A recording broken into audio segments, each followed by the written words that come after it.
Here are four boom or bust players in 2025 fantasy football. Starting out, Caleb Williams, Chicago Bears, the boom.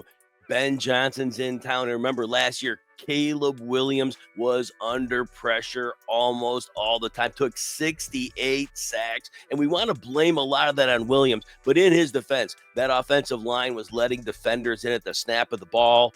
Also, what would happen is when Williams was protected, it was pressure so often that you could tell he was waiting for the pressure to come and he could not concentrate on his receivers. Next thing that happens, Caleb Williams runs for 489 yards. Yes, because he was running for his life. But it was a season for fantasy where it was some good 300-yard games 4 times. It was a lot of bad. He had to throw a lot of screen passes. This will be different this year. Not only did Ben Johnson come in, finally, Caleb Williams will get play action. He'll get players in motion. That's going to make it easier for him. He also already has DJ Moore.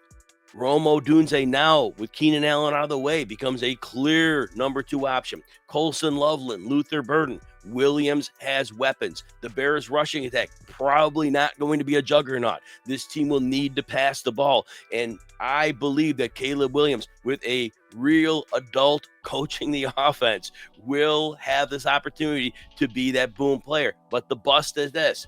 We saw last year the indecision at times, and we could blame it on what I said. I believe that's an easy write-off. But if it wasn't, if Caleb Williams really is a player who's going to struggle under pressure, going to hold the ball too long, that does give him bust potential. We have to realize that as well. Next player, Devon Achane of the Miami Dolphins. We know the boom. He caught 78 passes, played all 17 games last year.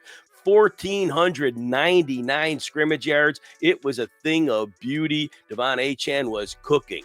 Well, here's the problem. Tua Tagovailoa. We don't know how often he can stay on the field. Whether it's concussions, and we know there's a long list of those. Whether it's a hip injury. He had one in college, another one that ended his season last year. This is a quarterback that is not durable, has concussion issues. And why do I bring this up?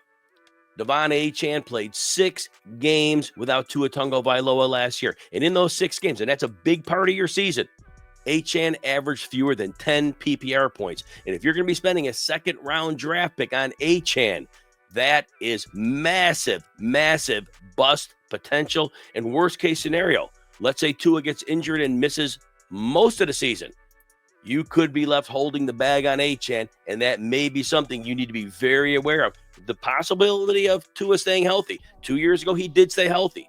And if Achane is able to repeat that 78 catches, massive, massive upside, and he will blow away ADP. So this is one of the biggest boom-bust players in fantasy. If you're enjoying this breakdown, take a second, hit like and subscribe. It helps us keep the fantasy advice coming. If you want even more of RotoWire's tools, rankings, and insights, we got a 15% discount just for our YouTube viewers. You go to rotowire.com, you choose that subscription, and you use the code YouTube15 at checkout. All right, Tyreek Hill is our next boom-bust player, sticking with the Dolphins here. 31 years old this year. Now, last year, we can explain a lot away. 959 yards, 6 touchdowns. That was his worst season for Tyreek Hill since his rookie year. But we know he had a hip injury. A wrist injury.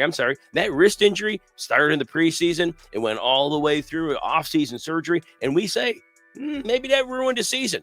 But here's my problem. 38th percentile yards after the catch. That doesn't sound like a wrist injury to me. That sounds like a player that maybe had elite skills, and at age 30, that he lost just a little bit of that. And also, limited quarterback in Tua Tagovailoa. Defenses know he struggles to throw deep. He struggles to push the sidelines. So defenses can cram things in a little bit. And guess what? That also could have cut down on Tyreek Hill's yards after the catch. That problem's not going away this year. And Hill's another year older. Multiple occasions. Not happy in Miami. The boom. Tyreek Hill gets back to the way he was. Last year, it really was the wrist. Tua Tagovailoa stays healthy. Coach Mike McDaniel figures out a couple new wrinkles in the offense. And all of a sudden, guess what? We got that 1,600 Tyreek Hill back in order. But there is a lot of bust to go with a lot of boom. Finally, Evan Engram, Denver Broncos. So Evan Engram moves in. Going to be a potential joker, as we call him, in the Sean Payton offense. Sean Payton loves to weaponize players who create mismatches, and Engram, with his speed at tight end, can create mismatches. So that said, the boom is Denver's defense doesn't take a step forward. They maybe, despite having new talent, they take a step back. And maybe that running game doesn't really pick up the way they wanted to. And guess what? Bo Nix has to carry the team in pass again. If that happens, Evan Engram is part of a 3-receiver rotation, being the tight end Engram. You got wide receiver Cortland Sutton, wide receiver Marvin Mims, and Engram is heavily weaponized. We see him return back to that success he had 2 years ago. Remember last year, he missed half a season with a shoulder injury, and we see that version of Engram getting big yardage after the catch and having a massive fantasy season. The downside, as I mentioned, that defense is set up to be elite. That running game is set up to be good. Last year, they could not run the ball successfully. If that happens, this team is running and playing defense. Guess what they're not doing? Passing the ball. And when they are passing it, they've got 3 people that have to see targets, and Ingram's only one of them, and the bust lies in that area.